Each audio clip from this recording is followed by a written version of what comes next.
My name is Denise and welcome to my channel. Today's video is about event photography and how to get into event photography, which is something that I get asked all the time. To tell you a little bit about my story, I work for Lotus Eyes Photography. We're a husband and wife team and we specialize in event photography. We do weddings as well and all that stuff, but our specialty, I would say, definitely is corporate events and event photography. When we started Lotus Eyes Photography, we had a certain amount of savings, and for many months it was a big struggle, and we kind of blew pretty much all of our savings waiting for that phone call. So I'm sure quite a lot of people can relate to that story. Well, basically, since we didn't really have much of a marketing budget, we had to do a lot of stuff for free. And a lot of people might think, wow, I'm going to work for free. Well, basically, you're building up your portfolio, and if you don't have a marketing budget, then that's a really good way of working for your budget, because you will get exposure that way. So one thing that we did was we contacted events via local newspapers, and we did volunteer work, and also sometimes we would just show up at an event like a run, 5K run, and photograph, and we happened to get in the newspaper. Another thing that I did starting off, which is really annoying for a lot of people, I was a big spammer, and I had to, because I had to pay my bills. So what I would do is I would actually literally go on the convention center website and find out every single convention that's going on for the next 6 months, and I would not only contact all the convention, I would actually go and open the map and see like every single booth that's attending the convention, and I would send them separate emails saying, hey, do you want booth photography for social media and stuff like that. And I literally sent like about 700 emails, and out of those I got maybe 5-10 replies, and out of those we did get 3 bookings. So that's how we started off being booth photography and convention photography. So you really have to hustle and bustle to get yourself out there. And from there, we landed a pretty big client, and that's when we really started getting more busy. But they had seen our booth photography, and they happened to have a convention coming up, and it was Google. So once we had them as our clients, that's when things really started to get busy for us. Is always have a contract. We learned the hard way too that we just used email exchanges and said, okay, that's good enough. But you definitely need a contract that outlines everything from how many hours you're going to be working, the delivery of the images, the timeline of delivery, and all of those details. Make sure that you have the ability to deliver the images in a timely manner.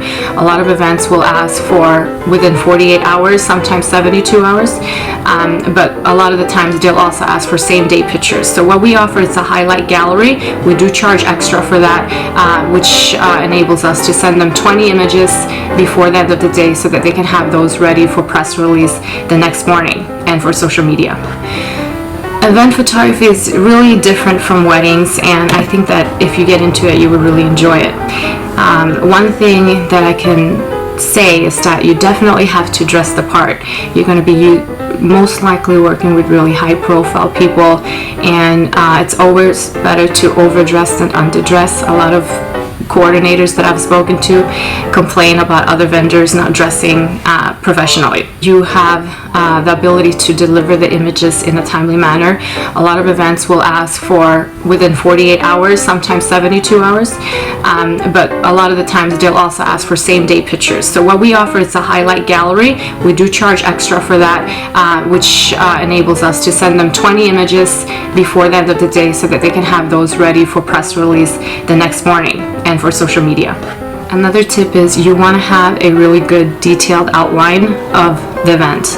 I always suggest getting a shot list at least a week before the event if possible, and if you have a coordinator that's not very familiar with it, and you will, just kind of give them an idea of what you're looking for so that you can organize your day ahead of time, and that it includes all the rooms that you need to go to, if there's classes, if there's workshops, that you have all of that information including a map, because Otherwise, it's going to take a ridiculous amount of time. You're going to be running around everywhere and get really frustrated.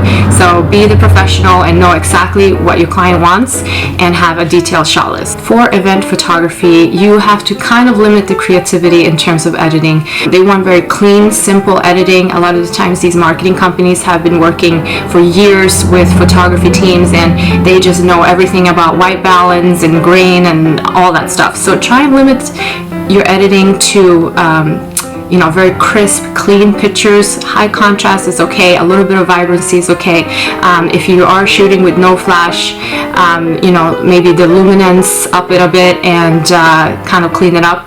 But other than that, we try not to do too much editing. The most important thing is the white balance. Just make sure you get the white balance correct. It's hard to use a white balance card because you're constantly changing the surroundings and the lighting and whatnot, so it's not very recommended for that. But just nail your editing skills and your white balance and use the dropper whenever you can. Whenever you do attend these events and photograph them, have a blog that you can blog the events. That's very, very important. We didn't get any work until we started a blog, so blog, and make sure you put all the keywords for event photography, for the event that you're photographing. Thank you for watching my video. That's pretty much all I have to say for now. If you have any other questions, feel free to put it in the comment below. You can also send us an email and visit our website at lotuseyesphotography.com and to see our work, and I hope that maybe help 1 or 2 people or more, hopefully, and feel free to give a thumbs up. Thanks.